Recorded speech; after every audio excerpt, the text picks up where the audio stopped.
Investigators are still trying to determine what caused a pool heater ventilation system to fail, pumping deadly carbon monoxide into an enclosed pool deck at a hotel in Niles on Saturday.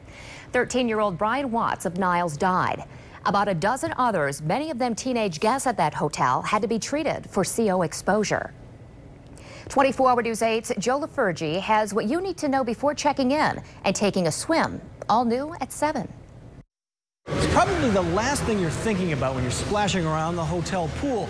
But as Saturday's incident shows, the danger is real. We come down for a few days for spring break.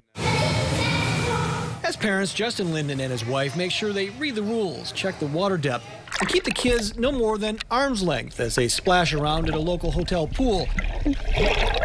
But some of the danger can be above the water. Just having fun, relaxing with the kids, and didn't really think about the carbon monoxide at all. In Niles, the fire department inspects for fire hazards, but not for mechanical problems, like the yet-to-be-determined issue that caused the pool heater to spew deadly CO into the enclosed pool deck, killing a 13-year-old and sending about a dozen more to the hospital. The state building code requires buildings, including hotels and motels, built after 2009 to install CO detectors near fuel-burning devices like furnaces or a water heater, things that could malfunction and emit CO gas. But it's not retroactive to buildings built before 2009. It concerns me as a firefighter. It concerns me as a citizen.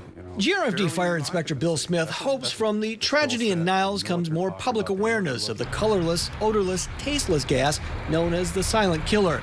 And he says there are hotels that have gone beyond what the law requires and installed CO detectors. Hotel operators may have already gone ahead and saw why these are worthwhile, and the safety measures may have been something that they went ahead on their own and installed those in their buildings and properties. If you're not sure, just go to the store and buy a battery-powered CO detector. It won't cost you a lot, but it'll buy you a lot of peace of mind. In Cascade Township, Joe LaFurgie, 24-Hour News 8.